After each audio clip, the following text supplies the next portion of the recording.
understand. I've never had an issue having a battle with Sheebah. This Cinderella Sanyu.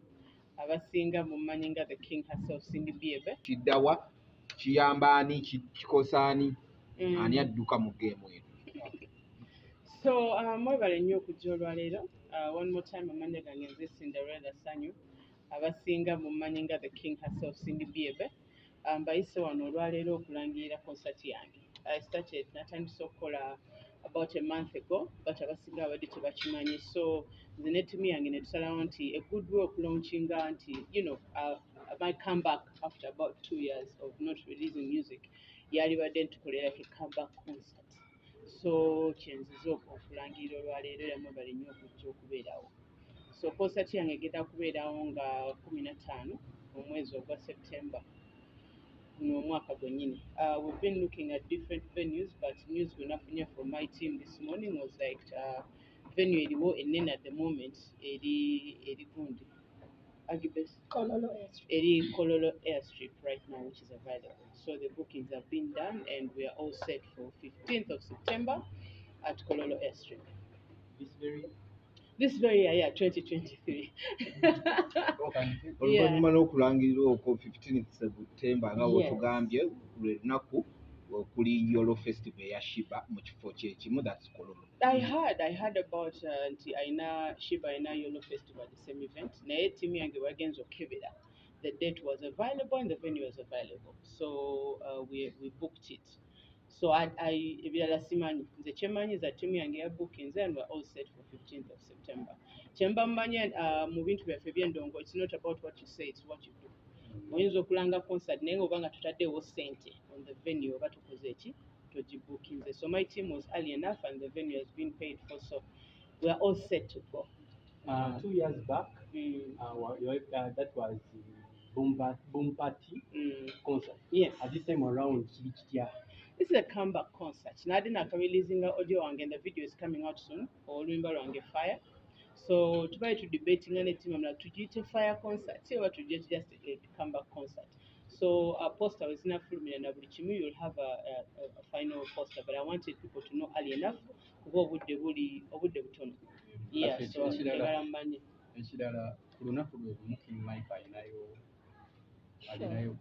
yes. So it's the same thing is that yes. eriwo kugatta bayimbi so tekireetewo kubagana nti oyingiridde Michael nga bwe nadde nkama nti olina okubeera ng'obuukinze. So when we went ne tubuuza ani ataddeko ssente biki, there was no booking for that event.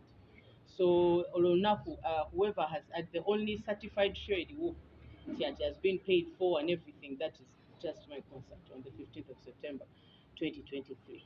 So kitwala embulu eno egenda kuba battle between you and Sheebah. It's my show is going to be there. Battle, eri battle. Then show, eri show.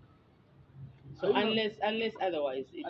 I don't know battle Sheebah because from an Amutadeko on the same date, same location, mugenda kwawula mu mutya. Tenti yo tebeere eno neyo linebeere. Sisi mugeza kukola. As a details, I don't know. If Bwabanga Yagala take out such a challenge, you know what? Me and my team would be welcome. I would welcome a challenge. But so far, your venue but they're available. Boyabada booking as Simaninga Boyachikoze. Yeah, but then I was wrong at them protocol. That's what has been done. See, I've booked the venue and I'm having the concert on that day. Wayogera ku ne management ya Sheebah kuba bo baali ba ebintu byabo byafuna mabegako. Ngamba no this morning mwafunye timu yageze nekebera nga is available. Wayogerako nabo. Nali setaga kwogera nabo. Bwe ntuuka mu kifo as a businesswoman nga kiri available nze ngenda kibookinga. I don't need to consult you because you're not my business partner. So nze bwe ntuukawo nga it's not bangamba munaye baleka balina akabadde akaabwe, but me I'm booking the venue because business is business. Tetuyingidde olutalo lwe twawulira lwali ku Sereni, ngumi yali enyoose eri kati tugenze mu lutalo lwa kifo kwekuba. Nedda simanyi, maybe along the way, maybe unless ngasaze won't agenda take our challenge. Naye for now, si bwe kiri. Asindi, kino tulaba kiyitiridde mu music industry. Kutegeka events ennaku zenzimu. Because tulaba tukyaliwo era ku Alien Skin, Palaso, this time around it's you and Sheebah. Kati kyekifuuse trend yeeriwo kati. I think mu byawule ekya Palaso ne Alien Skin was actually very different. You know, ne story engeri gye yaplayingawo biki, it was really different. Alien Skin yamanya. He knew, and the show was well advertised and everything, and he said, I'm going to do a versus because of what happened. Rivalry aliwo. Kati eyaffe story CM. In any business, wabera competition, and competition is healthy. So it shouldn't be such a bad thing to value competition in the music industry. Ekyenjaga okubuuza nti tukkirize, you're not just an artist, you're a dancer. Yes. Wakazaala. And of course, atogipapizza nti you need to get back in shape, you need to go to gym. Ate concert is boom party ya pushing wa luyimba. Tewali nnyo mu bantu. Yes. Kati tewali luyimba, obadde tokola music. So ogenda kikola otya? Are you going to give the fans your best? Yeah, definitely. Every time Cindy steps on the stage, the fans know that I'm always giving my best. I give more than 100% every time. Anyone doubting, I know kujja kushakola ki akirabe naye nga nze mpulira nga my body is ready, my voice is ready, my whole team is ready to do this show.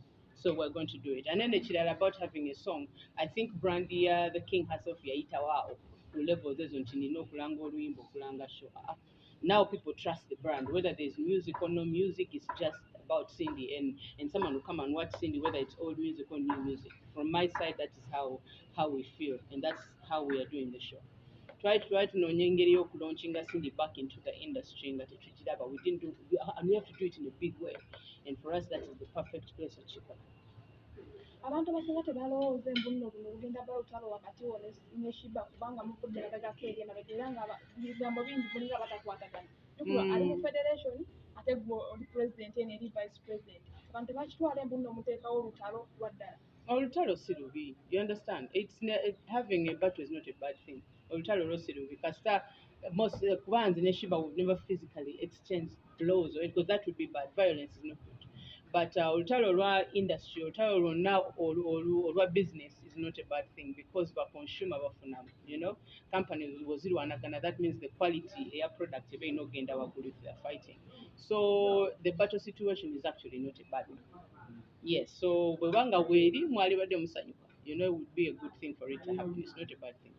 Singa kijja nga Cindy naye nga Sheebah naye yabuukinga ne bakwata entyo n'ogiteeka eno Mary oliwedde okumukuba endongo. Ekyo sikirinako buzibu kuva dda. You understand? I've never had an issue having a battle with Sheebah, not just her, but at any female artist in this country. Sirinako buzibu yadde. So bwe tubeera with such a situation, I will accept. Olowooza onaamusobola mu ndongo? Naawe namusobola dda. Namusobola dda. Yes, I'm very sure that she knows that. She knows that. There has to be a separation between the children and the women. Ekyo kirina okubeerawo. But kiyiseewo. Yeah, so that has always, there's no competition there, nothing to fear. And then anytime that happens, I welcome the challenge any year, any day, and so on. But today it's about Cindy BF, about my concert on the 15th of September. And we're doing Lugogo S. I mean, sorry, I'm so used to Lugogo. Kololo S. So could details the concert, charges, yes. Any other details? No, I think I want you to await that information. Right now, Chenjaga Tambuze Church. Yeah, that I'm having a concert. Cindy, tulinamu obuzibu nti mulimu abayimbi abamu nga wakola nabo kolabo na likes of Mudra. Bwe mutuuka mule mutadde mu kifo kyekimu. Oli naye n'alemerako nti tugenda genda mu kifo kyekimu, oli oba wataddeyo nange nnyo okubeerawo naye nga already naye yabuuki. Yeah, sure. Mugenda kikola mutya? We'll work with the organizers, I guess. Ng'omuyimbi onokikola. Nga bw'ojjukira nti the last time Sheebah yalina concert eya Spice n'abeera n'eya munne. Eyakabako. And she managed to actually juggle n'akola zombi. So artist yenna ayagala okulonda side oba ayagala fembi, to be better for you to organize yourself n'ojja mu show zombi and support both artists. Jjuka bino bya same venue venue zaali za njawulo. Lwaki mugaa nti concert eri mu same venue? Ani oli yabuukinga Kololo. Omanyi otya ati yabuukinga? N'abayimbi yabasasula abamu agenda okumuyimbira naye wootadde. No, it's a professional business. So booking ebintu olina oteeka ssente ki ku table. You understand? So if there's no money and I find that there's no money and it's a good date, manja gikutwala. Kugamba yeti yateekamu ssente. Clear. Last concert twalaba wagyekwatiramu after sponsors ditched you. Yes. It was a success. Rephrase.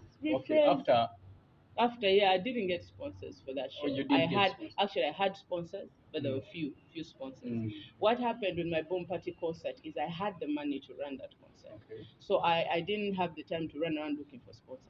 I used my resources to do it. And the sponsors who could come in at that short notice. Yes. So I was not really ditched by anyone. Tusubire basponsor bayise this time round. But sponsor Njagala from this what you're going to do, I am calling out to sponsors to reach out. Yes. I don't like begging sponsorship. I don't like doing that. Mbanga ntegese shombe sentence zirina most of the time banzi kunganyiza nganzirina. Whether I get a sponsor or I don't get a sponsor, it will happen. Yeah. Are we doing karaoke way? We're doing live band way.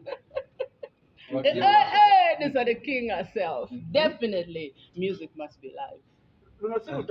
Federation no, that has nothing to do with president. Competition.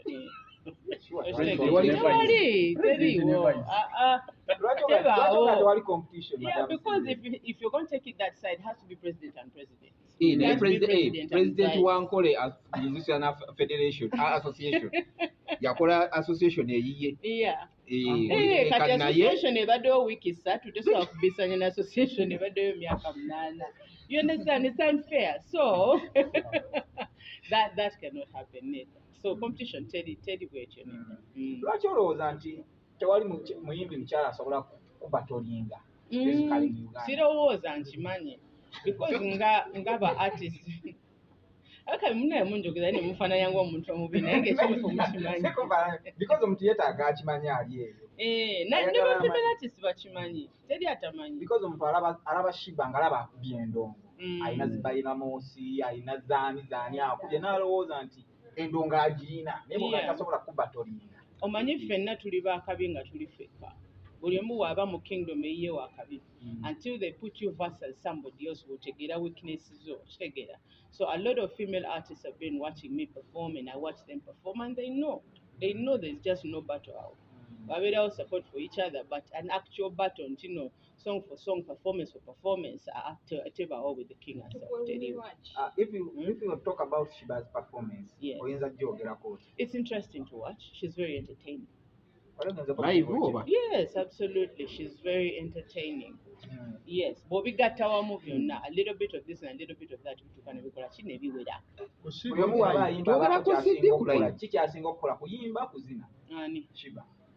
Mulinga batambula ba.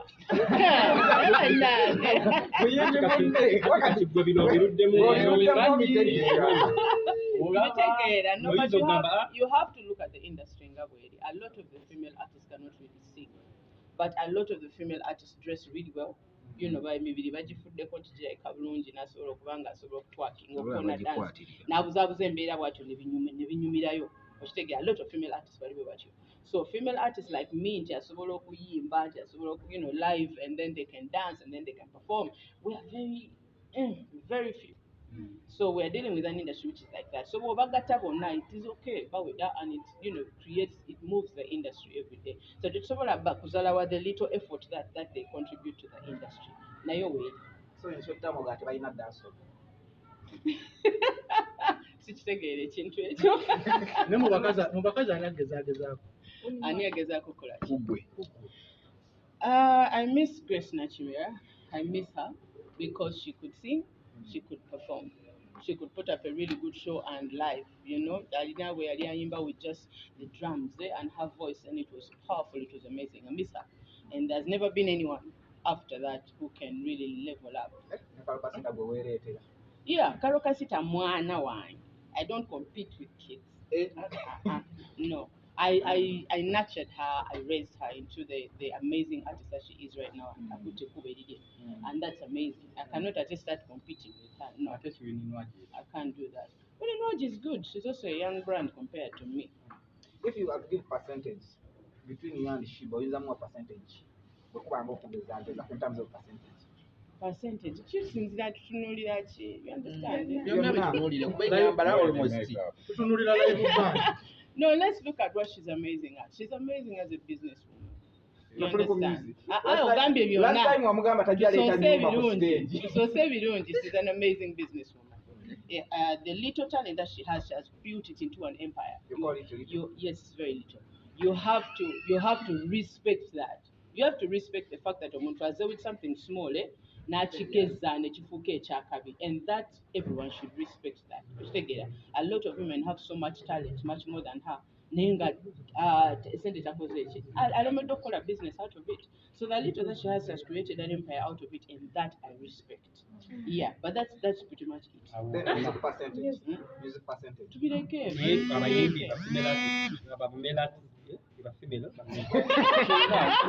Tobavuddeemu mu ngeri emu obeera gwe wefudde kabejja. Nedda sibavuddeemu. I'm with them. You know, I'm with the artists all the time. Naye buli omu alina levels ze. Yeah, we chill together, we chill tukikola ffenna naye nga buli omu alina level. Kati gwe tukompeyalinge n'abasirindiyoni bali pakati wano katuveewo wano tewali akusobola kale. Katukompeyalinge ne bali basirindiyoni. Tugende mu style gye nkola mu raga katubina Lady So, Tanya Stevens, okitegeera people like that. Yeah, I mean let's go there. Let's go to Spice and people like that. Let's go there. There I have a chance, you know, there's a chance of competition. Madam President, I want to put this clear. Ogambye you don't compete with children. So Sheebah mwana. Yeah, she's a child. Yatandika, by the time she started singing, I'd gone solo about 5 years before. So for me, definitely, Abali Mwana. I nurtured Sheebah. I wrote her first song. You understand? So I cannot compete with my children. Kunyenyeza, it's called Ngenda Kunyenyeza. I wrote that song. Ngenda name studio na bujino chikwange in Washington. You understand? I nurtured her for a whole year. You know that. Wanje? Let's see abayimba bagenda okumperekerako ngenda gifulumya. At the moment sagala jogera. How do you feel nga abaana boyambye bakwesimba bakuba endongo baagala okukuba? Tewali anneesimbyemu. Olwo Sheebah yakwewaanako nga yagala mpake. Yagityana mukimanyi yalemera okuneesimbamu. You understand? So siina anneesimbyemu bonna baatya bamanyi nti kati mami bw'ayogera. Engeri gy'oze ku kifo kye essaawa zino wajja n'agamba engeri gy'ogeze ku kifo gye yalangiridde essaawa zino wajja n'agamba naye kati tetwagala concert tukole pati. I am welcoming a challenge any day. You understand? If it's good for business and it's a good show for the fans, I am open to it any day. Olowooza batera egenda kubeera etya? Kiba kigenda kuba kika. Naye balina okugatirako bannendo. Ayagala kubakuba kaganda. Tolowooza nti no federation since ali federation ntindo egenda kuli campaign. Yeah, I mean, I expect negativity anytime. Bobanga, any artist, not just me. Bofulumya ekintu obeera outside ekola ki etakwagaliza wali outside ekwagaliza. So it's all the time much to be. Yes, but I'm hoping as a federation we're supporting buli omu because they are here kugata ki kugata bayimbi. Tebali yawudde. Tetutaka tugata tuli waka. Buli omu atuddewo wanzi. Nga woogeza mu kifo kya Sheebah. Sheebah asinga kunyumira nga akuba live oba nga ali ku CD. Ku CD. Lwaki CD? Because we were clear. You understand? We were clear. Bwakola CD, it's smooth. Temuli potholes, temuli cheese, like a smooth path. Okay. After when it comes to Spice Diana, live or CD? Spice Diana is a good balance. It's a good balance. She's trying both ends. Yeah, and that's what I have to say. But Sheebah is more entertaining than Spice Diana. You understand? She's more entertaining to watch. Sheebah is more karaoke. Omuntu ayagala Bato John alina kubeera mitendera ki? Omuntu ayagala Bato John nange, you need to look at how big the brand is, how long it has been there. If you can compete with that, then we can talk. If you cannot, then we cannot. Tetusobola kwogera. Naye bw'oba ng'oyagala kwekuba essasi jangu. Agala okwekuba essasi yeesimbe mu ndongo. Kiriya. That would be nice, yes. Yes. Ngenda kwogera nabo, it would be really nice. Federation eri wano okugata sikola ki sikwawula, so ndowooza it should be okay for me to still approach artists abali mu federation netukola ki netukolagana pozi nga kikyuse, but that's what I think. abaliwo Ondiwo adduseeyo leero masannyalaze adduseeyo leero njagala mmanye nti ndi musanyufu nnyo nnyo okuba nti fiina yakomyewo ekifo kikyalina Muwuma. Ekifo kye ekya secretary tewali yabadde akoze eki akituddemu, so bw'abanga akomyewo aba akomyewo in the same position gy'abaddemu bulijjo. So I'm very happy. Bw'otunula federation eyo olowooza muyimbi kyalinga ayimbayimbamuko ng'osobola okubeerako awo n'oyimba Sinnamanya bayimbi ki bonna mbw abali mu kuva ku president paka ku bafiira wansi ku lukiiko. But Kenzo already is a good artist. I mean, he's certified worldwide. So oyo mulaba. Sheebah.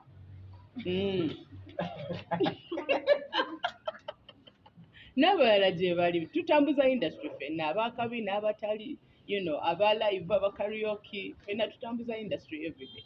Waliyo n'abakaliyoke bebafaanana mukimanyi ekyo mukimanyi mundeke zino shote zigenda kubeera between federation and Lutalo wakati wa Sindi na Sheebah. Lutalo olangiridde wakati wa Sheebah. Luvudde mu bigambo.